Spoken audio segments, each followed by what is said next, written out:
తమిళనాడు రాజకీయాల్లో సరికొత్త అధ్యాయం మొదలైంది. అసెంబ్లీ ఎన్నికల్లో అద్భుత విజయం సాధించిన తలపతి విజయ్ ఇప్పుడు ముఖ్యమంత్రి పీఠాన్ని అధిష్ఠించేందుకు సిద్ధమవుతున్నారు. ఈ మేరకు ఆయన ఈమెయిల్ ద్వారా గవర్నర్ అపాయింట్మెంట్ కోరారు. తన పార్టీని అతిపెద్ద పక్షంగా గుర్తించి ప్రభుత్వ ఏర్పాటుకు ఆహ్వానించాలని ఆయన గవర్నర్ ను కోరనున్నారు. ప్రస్తుతం టీవీకే మ్యాజిక్ ఫిగర్ కు కేవలం 10 స్థానాల దూరంలో ఉంది. ఈ క్రమంలో మద్దతు కూడగట్టేందుకు విజయ్ వ్యూహరచన చేస్తున్నారు.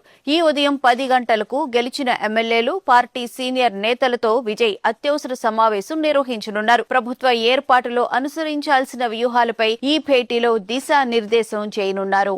కింగ్ మేకర్ గా మారుతారనుకున్న విజయ్ ఏకంగా కింగ్ అయ్యేందుకు అడుగులు వేస్తున్నారు. మద్దతు విషయంలో విజయ్ స్పష్టమైన ప్లాన్ తో ఉన్నట్లు తెలుస్తోంది. కాంగ్రెస్ కు చెందిన 5 ఎమ్మెల్యేలు, పీఎంకేకి చెందిన 4 ఎమ్మెల్యేలు విజయ్ ప్రభుత్వానికి మద్దతు ఇచ్చేందుకు సిద్ధంగా ఉన్నట్లు సమాచారం. వీరితో పాటు అన్నా డిఎంకే నుంచి చెరో ఎమ్మెల్యేతో పాటు మరికొందరు స్వతంత్రులు కూడా విజయ్ వైపు మొగ్గు చూపుతున్నట్లు వార్తలు వస్తున్నాయి. కాంగ్రెస్ ఇతర మిత్రపక్షాల అండతో స్థిరమైన ప్రభుత్వాన్ని ఏర్పాటు చేయవచ్చని విజయ్ భావిస్తున్నారు. దశాబ్దాల ద్రావిడ పాలనకు చెక్ పెడుతూ విజయ్ నేతృత్వంలోని ప్రభుత్వం కొలువు తీరడం ఇప్పుడు ఖాయంగా కనిపిస్తోంది. గెలిచిన ఎమ్మెల్యేలు, పార్టీ సీనియర్ నేతలతో విజయ్ అత్యవసర సమావేశం నిర్వహించనున్నారు. ప్రభుత్వ ఏర్పాటులో అనుసరించాల్సిన వ్యూహాలపై ఈ భేటీలో దిశానిర్దేశం చేయనున్నారు.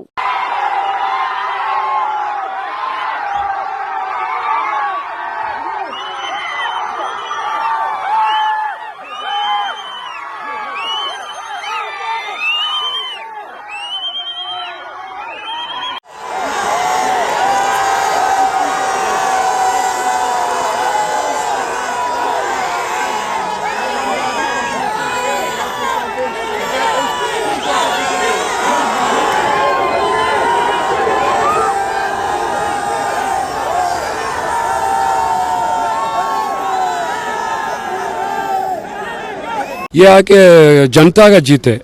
ये आके सारी तमिलनाडु और विजय सर के लिए, और विजय सर आके ये तमिलनाडु में अच्छे काम करने के लिए जनता वोट दी है। ये आके ये आवाज़ जो है विजिल का आवाज़ है, ये आवाज़ जो है विजय का आवाज़ है, ये आवाज़ जो है गरीब का आवाज़ है। ये गरीब के लिए ये जनता आके वोट दिया है, वोट अच्छा करेगा बोल के बोल।